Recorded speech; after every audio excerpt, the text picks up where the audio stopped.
Assalamualaikum warahmatullahi wabarakatuh. Bismillah, alhamdulillah, wassalatu wassalamu ala rasulillah wa ala alihi wa sahbihi wa mawalah.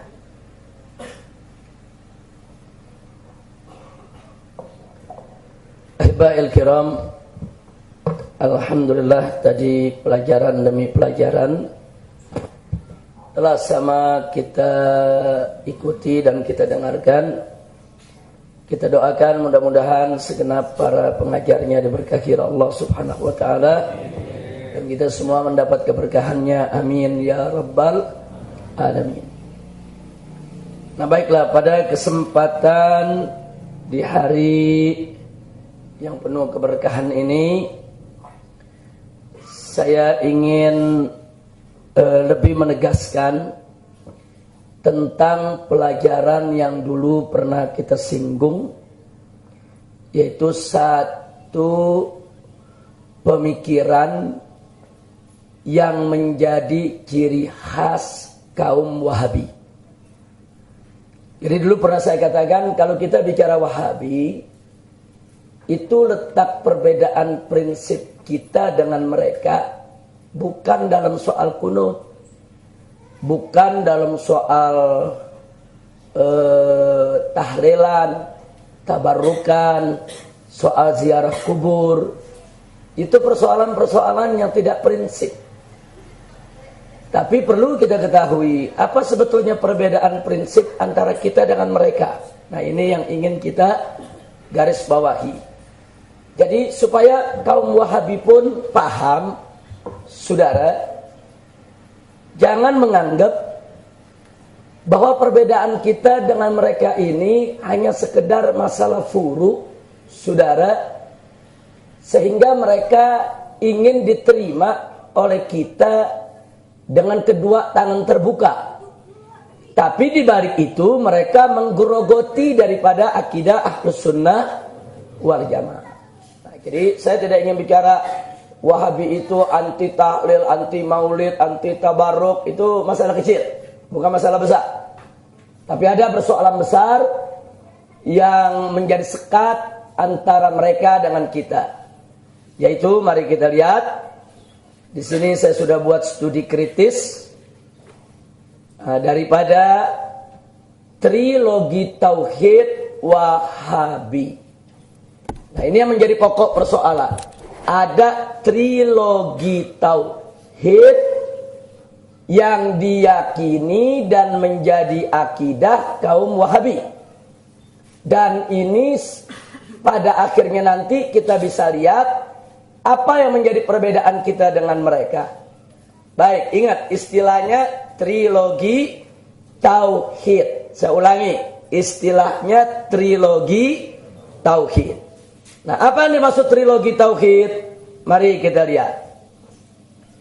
Yang dimaksud dengan trilogi tauhid, bahwa tauhid itu terbagi tiga. Menurut mereka, kaum Wahabi, tauhid itu terbagi tiga. Yang pertama, tauhid ar-rububiyah. Apa itu tauhid ar-rububiyah? Yaitu pengakuan seseorang bahwasanya sang pencipta alam semesta dan pemelihara serta penjaminnya adalah Tuhan yang Maha Esa. Jadi pengakuan bahwa yang menciptakan alam semesta ini adalah Tuhan yang Maha Esa, itu disebut tauhidur rububiyah. Jadi kita mengakui bahwa Tuhan tersebut itulah yang menciptakan alam semesta, yang memeliharanya dan menjamin segala hajatnya. Nah, yang kedua yaitu tauhidul uluhiyah. Apa yang dimaksud dengan tauhidul uluhiyah? Kalau tauhidur rububiyah, rububiyah dari kata Rabb. Rabb itu Tuhan atau pemilik. Rabb. Nah, kalau uluhiyah dari kata ilah. Ilah itu Tuhan atau yang disembah. Ilah. Nah, sekarang pengertian tauhidul uluhiyah yaitu pengakuan bahwasanya satu-satunya Tuhan yang menciptakan alam semesta itu merupakan satu-satunya Tuhan yang berhak disembah. Jadi kalau tadi hanya mengakui yang menciptakan alam semesta adalah Tuhan yang Maha Esa, itu tauhidul rububiyah. Nah, begitu kita mengakui bahwa sang pencipta alam semesta yang Esa itu, itulah satu-satunya Tuhan yang berhak disembah. Itu disebut tauhidul uluhiyah. Sampai di sini paham? Ada dua macam tauhid. Nah, sekarang yang ketiga, tauhidul asma was sifat. Nah, apa yang dimaksud tauhidul asma was sifat? Pengakuan bahwa sang pencipta alam semesta tadi yang merupakan satu-satunya Tuhan yang berhak disembah memiliki nama-nama yang maha indah serta sifat yang layak dengan kesuciannya. Jadi tidak boleh diberikan sifat-sifat yang tidak layak.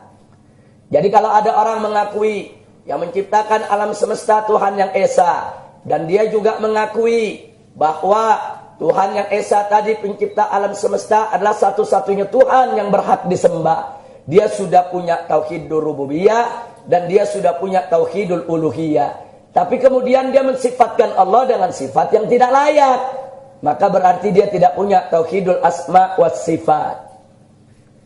Nah, jadi di sini yang dimaksud trilogi tauhid adalah yaitu 3 macam tauhid, saudara, 3 macam tauhid dalam ajaran Islam. Ini trilogi tauhid pertama kali dikenalkan oleh Ibn Taimiyah di abad ke-8. Sebelum abad ke-8 tidak ada seorang ulama pun, saudara, salaf maupun khalaf, yang bicara tentang trilogi tauhid. Jadi ulama ahlus sunnah wal jamaah, baik dari kalangan Asy'ariyah ataupun Maturidiyah, tidak mengenal trilogi tauhid. Bagi Aswaja, tauhid itu satu tidak berbilang. Enggak ada tauhid itu ada 3. Jadi bagi ahlus sunnah, tauhid itu satu, enggak ada itu tauhid 3. Nah, tauhid yang diajarkan Nabi hanya satu kalimat, la ilaha illallah Muhammadur Rasulullah. Itu tauhidnya umat Islam. Jadi nggak ada dulu ulama salaf mengajarkan tauhid itu ada 3 macam. Ini ada tauhidul rububiyah, ada tauhidul uluhiyah, ada tauhidul asma wa sifat. Nggak ada. Ulama salaf nggak ada yang mengajarkan begitu. Ini baru dikenal di abad ke-8 di zaman Syekhul Islam Ibn Taimiyah. Sampai di sini jelas? Baik, kita lanjutkan. Muncul pertanyaan.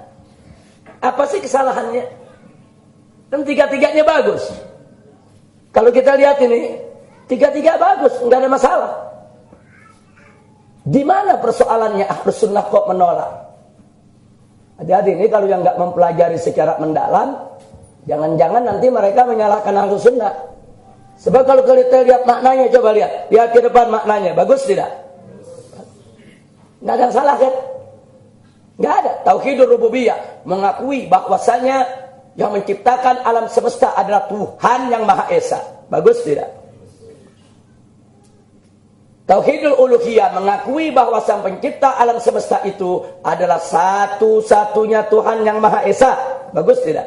Satu-satunya Tuhan yang berhak disembah. Bagus tidak?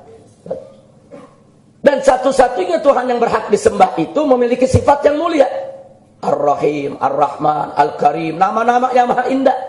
Sifat-sifat yang begitu mulia, sifat wujud, qidam, baqo, dan seterusnya. Coba kita lihat, bagus tidak?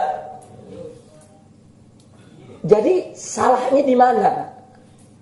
Nah, ini yang mesti diwaspadai oleh ahlus sunnah. Dan Ibn Taimiyah membagi tauhid menjadi 3, punya dalil. Ini dalilnya. Mari kita lihat. Dalilnya firman Allah dalam surat Az-Zumar ayat 3 dan ayat 38.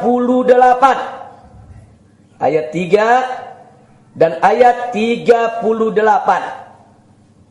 Nah, di dalam ayat 3 Allah Subhanahu wa taala menceritakan, saudara, tentang perilaku kaum musyrikin di zaman Nabi, di mana Allah menyatakan faqala ta'ala walladzina ittakhadhu min dunihi awliya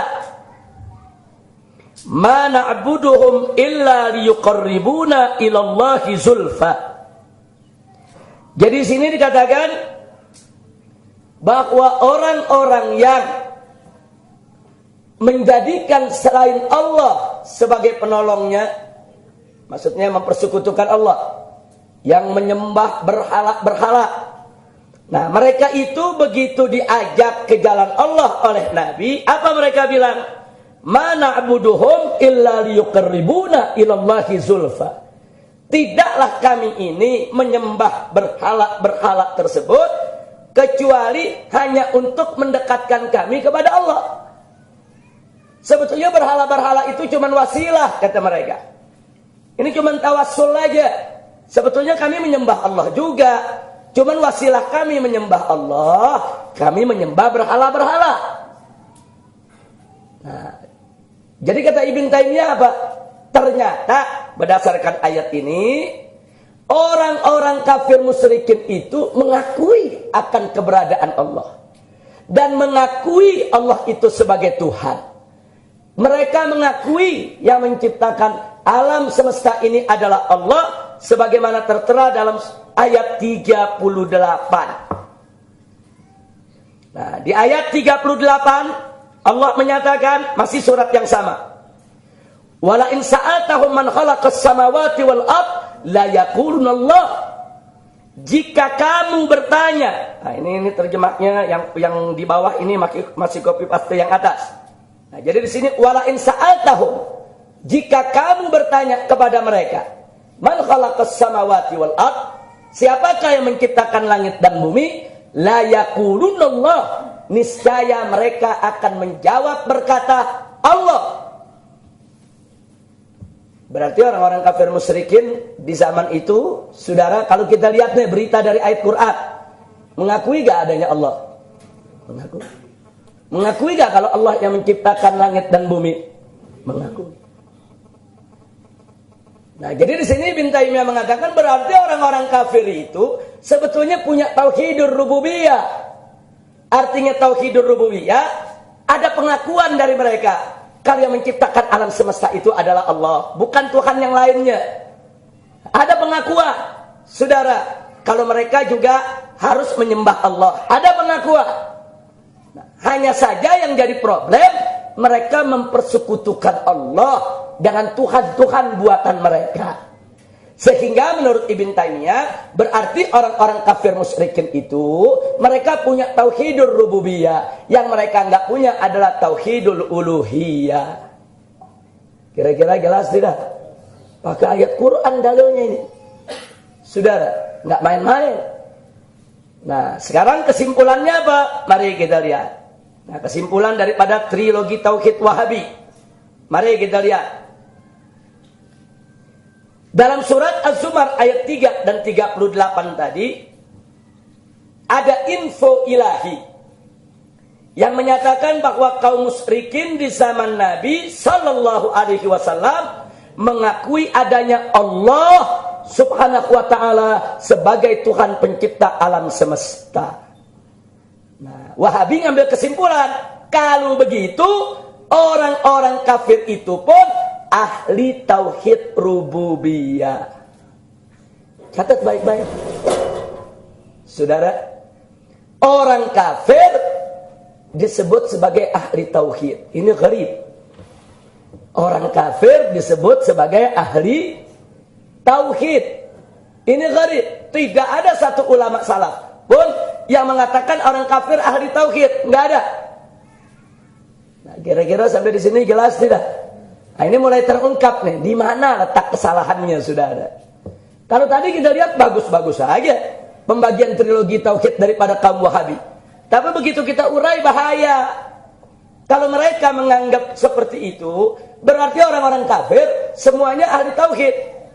Nah, jadi orang Kristen disebut ahli tauhid, Orang Yahudi disebut ahli tauhid, orang Buddha dan Hindu disebut ahli tauhid, orang Konghucu disebut ahli tauhid, musyrikin yang nyembah-nyembah berhala disebut ahli tauhid. Jadi mereka bilang semua ahli tauhid, tapi ahli tauhidnya tauhid rububiyah. Nah, baik. Ini yang menarik, saudara.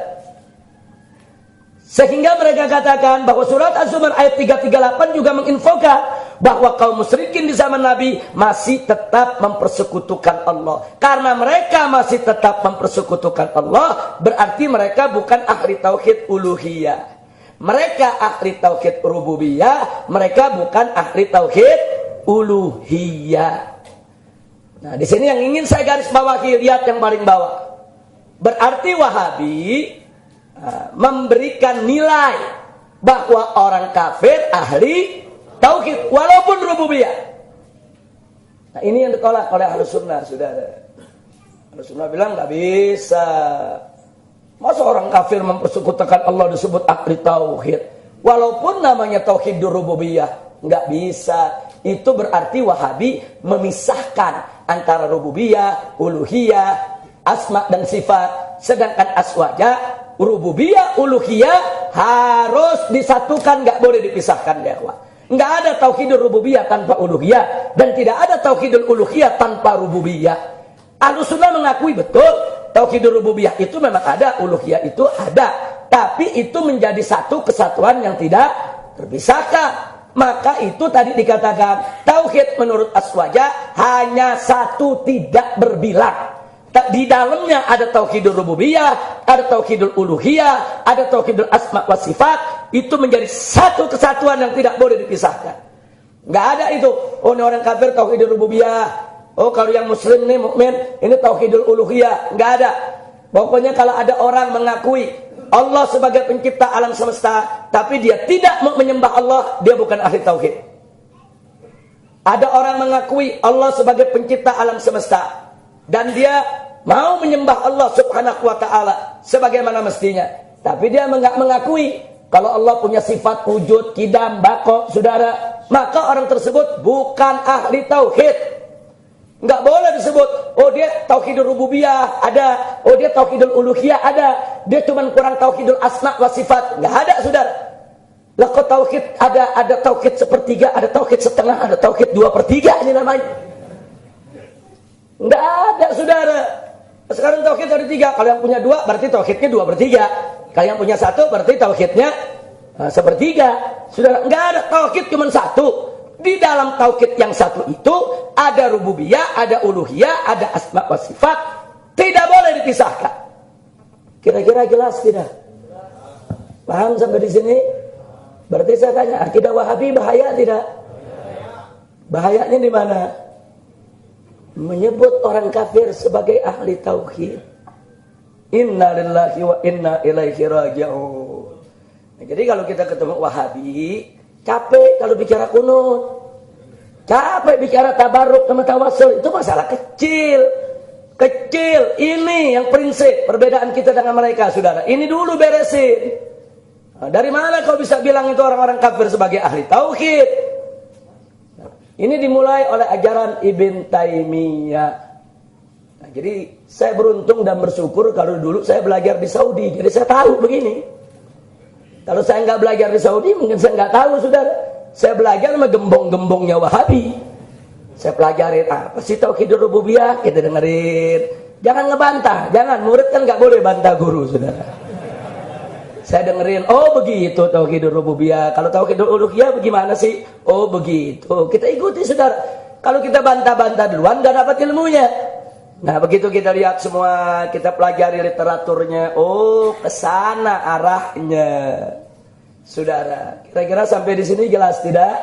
Baik. Nah, sekarang bahaya yang kedua, mari kita lihat. Masih trilogi tauhidnya Wahabi. Mari kita lihat semua.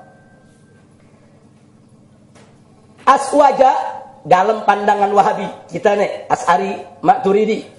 Nah, menurut Wahabi, aswaja itu mengakui akan adanya Allah subhanahu wa ta'ala sebagai pencipta alam semesta dan sebagai satu-satunya Tuhan yang berhak disembah. Sehingga menurut Wahabi, Asy'ari dan Maturidi, seluruh aswaja betul ahli tauhid rububiyah dan uluhiyah. Jadi kita diakui nih oleh mereka nih sebagai ahli tauhid rububiyah dan uluhiyah. Berikutnya kata Wahabi, akan tetapi aswaja tidak mengakui bahwa Allah itu punya tangan, Allah punya kaki, Allah punya betis, Allah punya wajah, Allah punya mata. Dan aswaja itu tidak mengakui kalau zat Allah itu bisa turun, bisa naik, bisa duduk. Zatnya, saudara. Nah, karena aswaja tidak mengakui Allah punya tangan, Allah punya kaki, Allah punya muka, Allah punya tangan, zat Allah bisa naik, turun, lari, ketawa. Nah, zatnya, saudara, karena Ahlus Sunnah tidak mengakui aswaja kita ini, maka kita bukan ahli tauhid asma dan sifat. Jadi mereka bilang kita ini ahli tauhid rububiyah dan uluhiyah, tapi dalam asma wa sifat kita ini musyrik semua, kita ini kafir semua, bukan ahli tauhid. Jadi kesimpulannya di pandangan Wahabi, aswaja, Asy'ari dan Maturidi bukan ahli tauhid, karena nggak sempurna, nggak punya tiga. Yang dia punya cuma dua doang, yang satu enggak. Nah, buktinya apa kata mereka? Ahlus Sunnah kalau mengartikan yadullah, tangan Allah, mereka artikan kekuasaan Allah, kekuatan Allah. Mereka nggak artikan Allah punya tangan. Nah, berarti Ahlus Sunnah tidak mengakui sifat mulia Allah yang punya tangan. Menurut mereka Allah punya tangan. Punya tangan, punya kaki, saudara. Terus waktu mereka menerjemahkan Allah turun ke langit dunia pertama, saudara, setiap malam. Menurut mereka, zat Allah yang turun. Sedangkan menurut Ahlus Sunnah, rahmat Allah yang turun, bukan zatnya.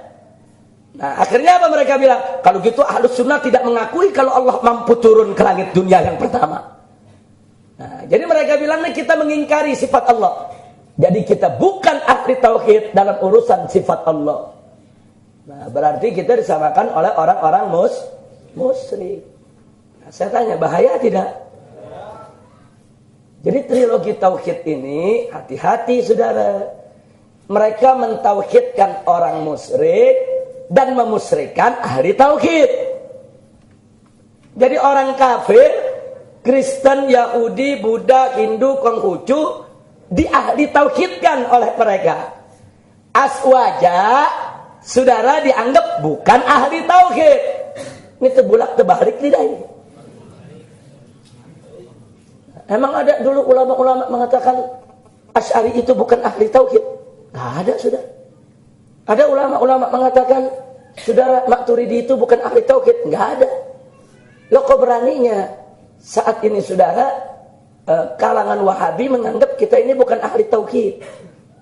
Nah, kalau mereka bilang Habib Rizik fitnah, kita nggak pernah mengatakan Asy'ari dan ulamanya bukan ahli tauhid. Baca bukunya Ibn Taimiyah. Ibn Taimiyah menyebut ulama-ulama Ahlus Sunnah, saudara, ulama-ulama Ahlus Sunnah seperti ulama-ulama Istaryani dan lain sebagainya, dikatakan ini sama dengan ahlu falsafah kaum musyrikin. Dikatakan, saudara, ahlu falsafah kaum musyrikin yang meyakini tentang tauhidul rububiyah, akan tetapi tidak meyakini tauhidul uluhiyah. Yang meyakini tauhidul rububiyah dan uluhiyah, tapi tidak meyakini tauhidul asma wa sifat.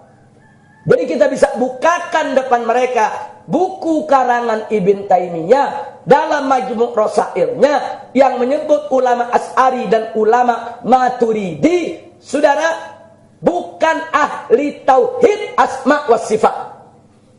Kalau kita dikatakan bukan ahli tauhid berarti kafir. Nah, hati-hati itu, saudara. Nah, maka itu di sini ini dulu diberesin. Wahabi suruh beresin dulu. Kalau Wahabi mau jadi saudara kita yang baik, ini akidahnya beresin dulu.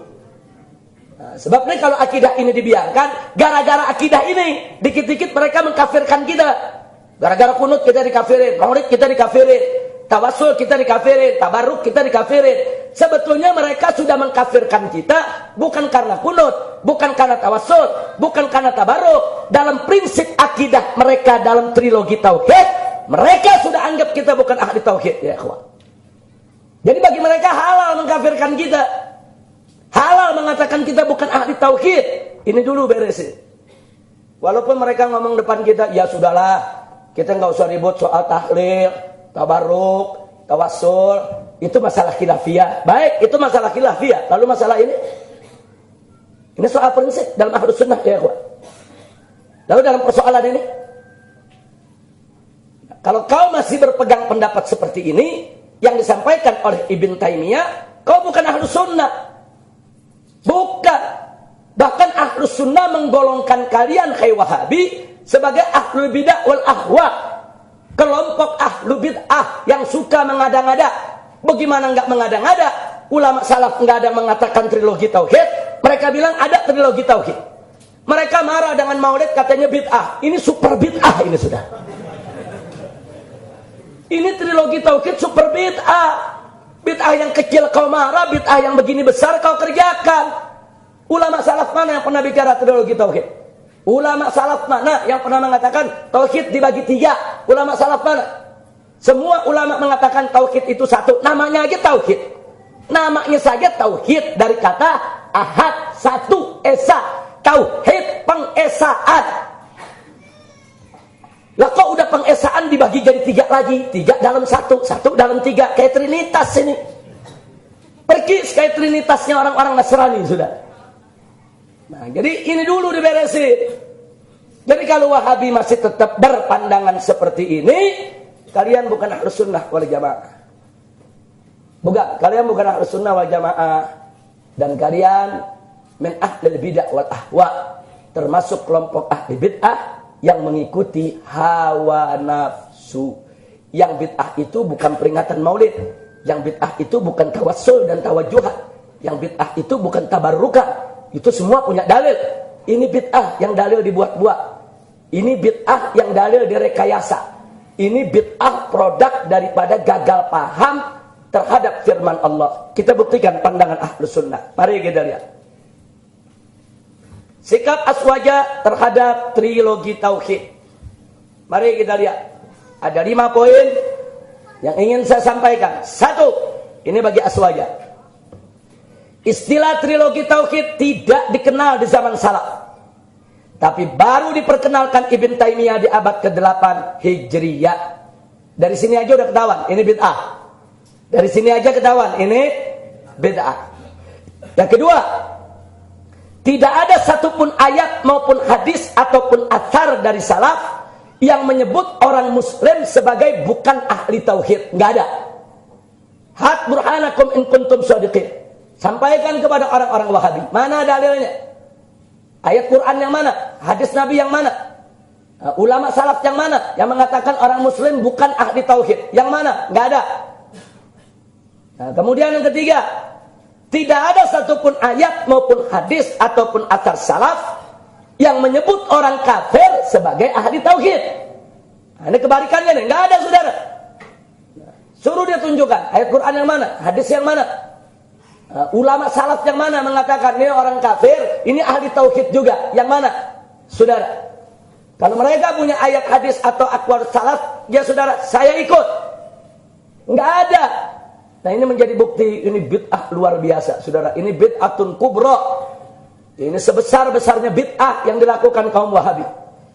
Nah, kemudian yang keempat, andai pun orang kafir mengakui adanya Allah subhanahu wa ta'ala menciptakan alam semesta, tetap saudara tidak boleh disebut ahli tauhid selama masih tetap mempersekutukan Allah, seperti perihalnya daripada orang-orang kafir musyrikin. Waktu ditanya wala in sa'atahum man khalaqas samawati wal ard, jika mereka itu ditanya siapa menciptakan langit dan bumi, la yaqulunallah, dan mereka akan menjawab Allah. Walaupun orang-orang musyrik tersebut saudara mengakui yang menciptakan alam semesta ini adalah Allah, tetap Allah menyebut mereka sebagai orang-orang kafir. Allah nggak pernah menyebut mereka sebagai ahli tauhid. Nah, ini yang mesti kita ini kan, makanya dalam Az-Zumar ayat 3 Allah menyebut mereka sebagai pendusta. Saudara, kita buka surat Az-Zumar ayat 3. Saudara, di akhir ayatnya Allah katakan, innallaha la yahdi man huwa kadzibun kaffar. Di sini dikatakan apa? Bahwa sesungguhnya Allah Subhanahu wa taala tidak memberikan petunjuk kepada pendusta yang sangat ingkar, Saudara. Allah sebut dalam akhir ayat. Jadi Wahabi suruh baca akhir ayat. Makanya dalil jangan dikorupsi. Ini korupsi dalil, bacanya cuma tengahnya doang, Saudara. Baca akhir ayat. Setelah Allah ceritakan perilaku orang-orang kafir, mereka mengakui adanya Allah, mereka katakan kami nyembah berhala cuma untuk wasilah aja, untuk mendekatkan diri kepada Allah. Di akhirnya Allah mengatakan, innallaha la yahdi, Allah tidak memberi petunjuk. Kepada siapa, Saudara? Di akhir ayat di sini sebut man huwa kadzibun kaffar. Allah sebut mereka kadzib, pendusta. Allah sebut mereka kafar, sangat ingkar, kafar. Nah, jadi sekarang saya tanya, Allah sebut mereka ahli tauhid atau kadzib? Allah sebut mereka ahli tauhid atau kafar? Kafar. Lah kok Wahabi sebut mereka ahli tauhid? Wahabi lebih pintar dari Allah kali ya? Astagfirullahaladzim. Baca akhir ayat, Allah mengatakan mereka kadzib, mereka kafar. Enggak tanggung-tanggung tuh, Saudara. Mereka ini bukan sekedar kafir, kafar, betul-betul ingkar kepada Allah. Udah tahu Allah yang menciptakan alam semesta, kok makin dipersekutukan. Makanya Allah katakan pendusta yang sangat ingkar. Allah enggak katakan mereka ahli tauhid. Oh, mereka ahli tauhid rububiyah, enggak ada. Kira-kira jelas tidak? Baik, sekarang di ayat 38-nya, Saudara. Yang mereka jadikan dalil.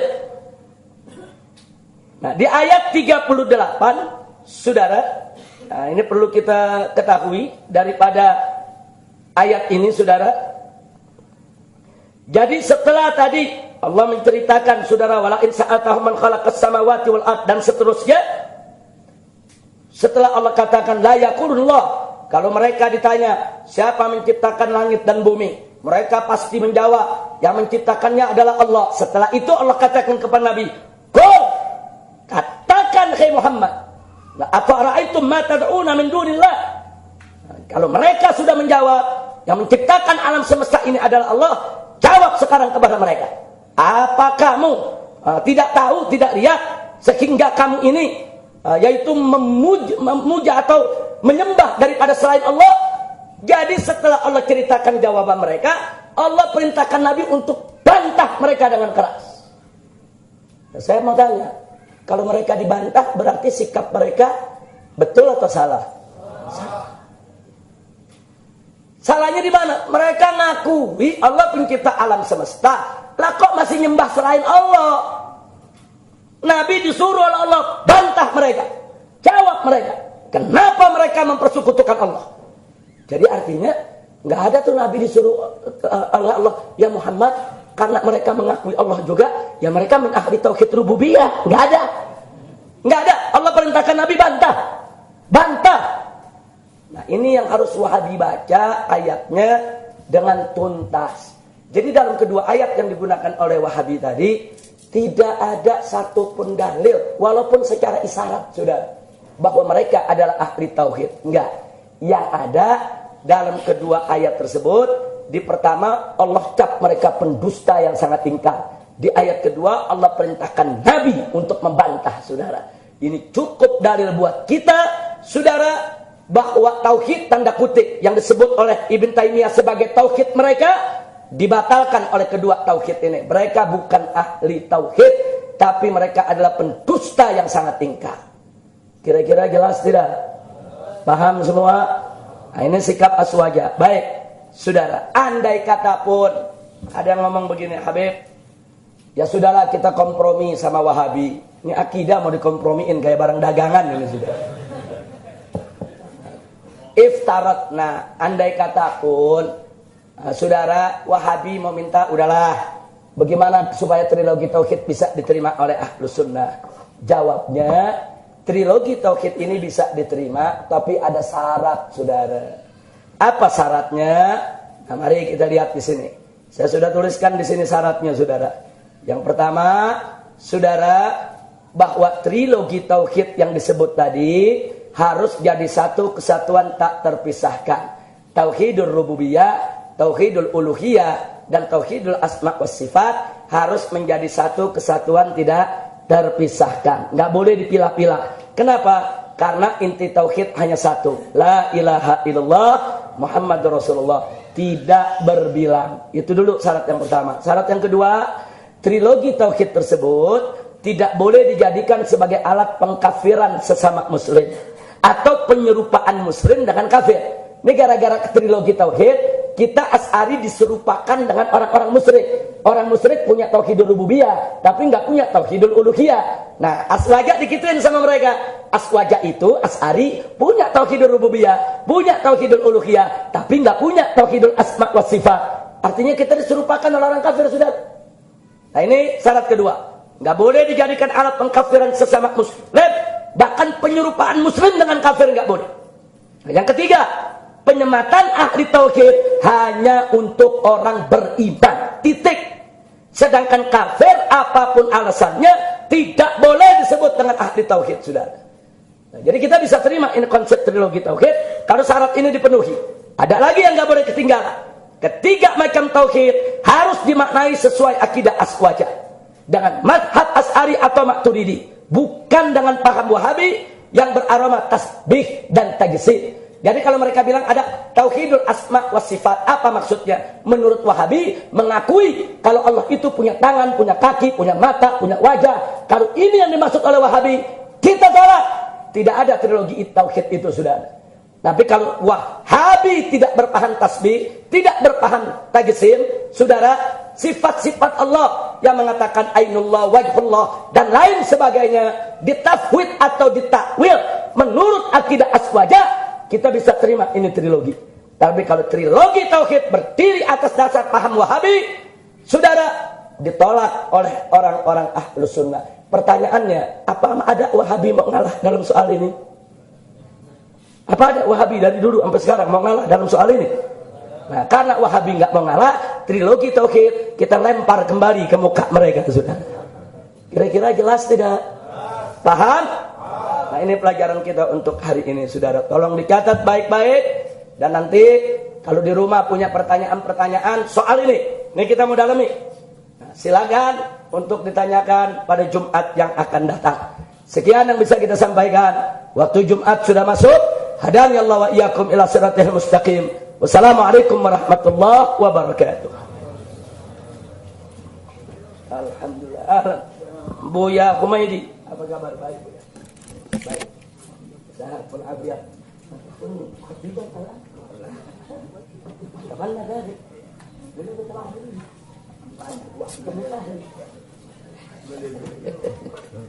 Wa antum min ahli, Buya. Masya Allah. Ayo langsung, mana